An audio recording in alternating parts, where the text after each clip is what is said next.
Hello, Just Too Good here, and LEGO Twilight has been officially revealed. Yes, there's going to be a LEGO Ideas Twilight set releasing the 4th of February 2025. The set will retail for $220 in the United States with 2,001 pieces and a total of 7 minifigures. This is a film franchise that is incredibly nostalgic to me. Like, these made up a huge chunk of my middle school years. Even though none of us read the books, my whole family would just see each new Twilight release in just about all of my middle school years.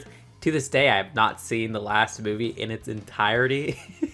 I just heard it's awful. I've seen some clips that have made me turn away. But regardless of what people think about the actual films themselves, this is a very iconic part of pop culture in the late 2000s, and I kind of like seeing LEGO do something from that time.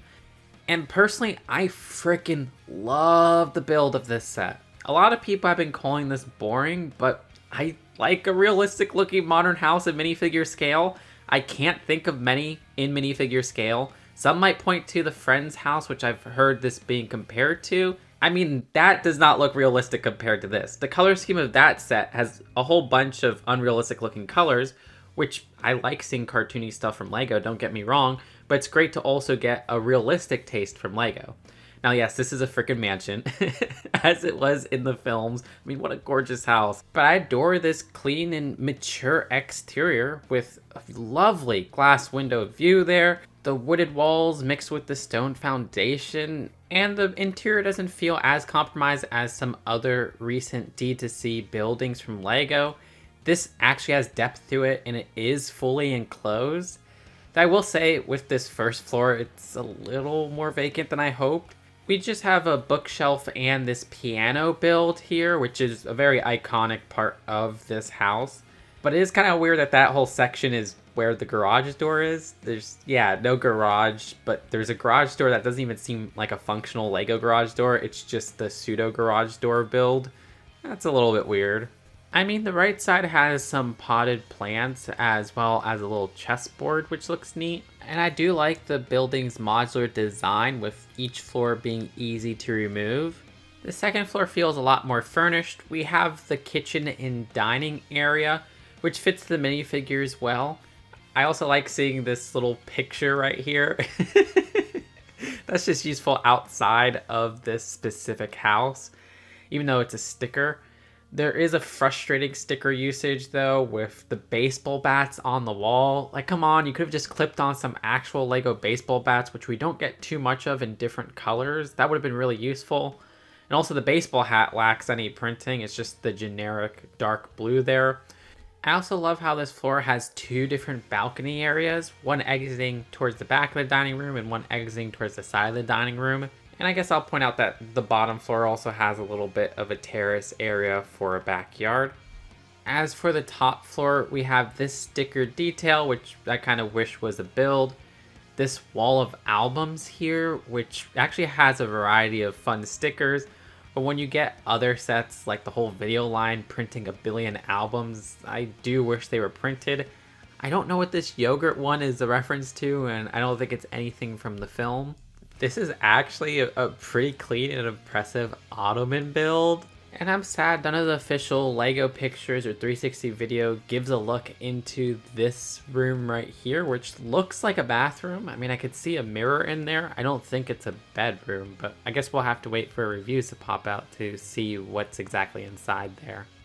We do get some trees on the exterior which match the ones in the film, and it's so funny because the front of the box recreates that really cheesy tree jumping scene. You better hold on tight, Spider Monkey. That's awesome. I'm glad they include that as the box picture. The set also includes a buildable wolf of Jacob in his wolf form. I mean, I like this a lot more than other people seem to like it from the leaks. I actually do think this is one of the better brick-built wolves from LEGO, which is something that I've seen them fail at many times before. I like the printed eyes, but still not perfect. It feels like the gray makes it look a little bit more robotic, which is a problem a lot of the other ones have to a greater extent. And it also just feels a little bit overly textured with the side right here. Like it's kind of weird and looks less like fur in that regard. I kind of wish they just gave us a new one piecer like that one from LEGO Ninjago that was excellent. I get that the one from the most recent CMF series is a bit undersized. And much like the house being a neat modern home depiction in minifigure form, this truck, I think, which is Bella's truck, is another great build. It's simple and not oversized, which I feel this type of vehicle gets oversized so much from something like Lego City. Well, how about the minifigures? Well, I think most of them have new torso prints at the very least, and there's some great new face prints. Edward is pretty perfect. Like, this is probably the best figure of the set. I love how they have an alternate face with the sparkles. That's perfect. Not the first sparkly vampire from Lego.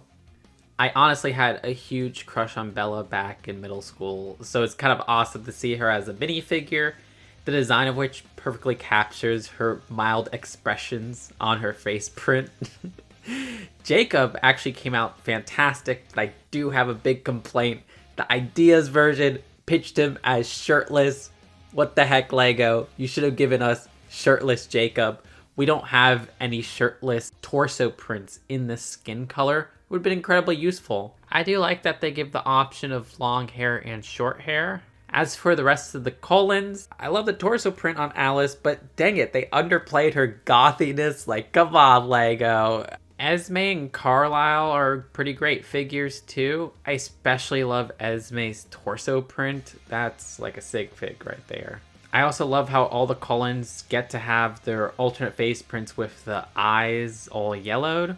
And the figure for Bella's dad looks accurate, even though it uses a torso print from LEGO Harry Potter. And comparing the set to LEGO Ideas Submission, the house is a little bit downsized. I actually think the minifigures are far better than the Ideas Submission, and honestly I could say the same comparing the Wolf of the final set to the Submission. That Submission looked a little bit too basic. I think this set is well worth $220, and I honestly really want this set. Again, there's some nostalgia tied to it, but I think this is an uncomparable minifigure scale modern house to other LEGO themes.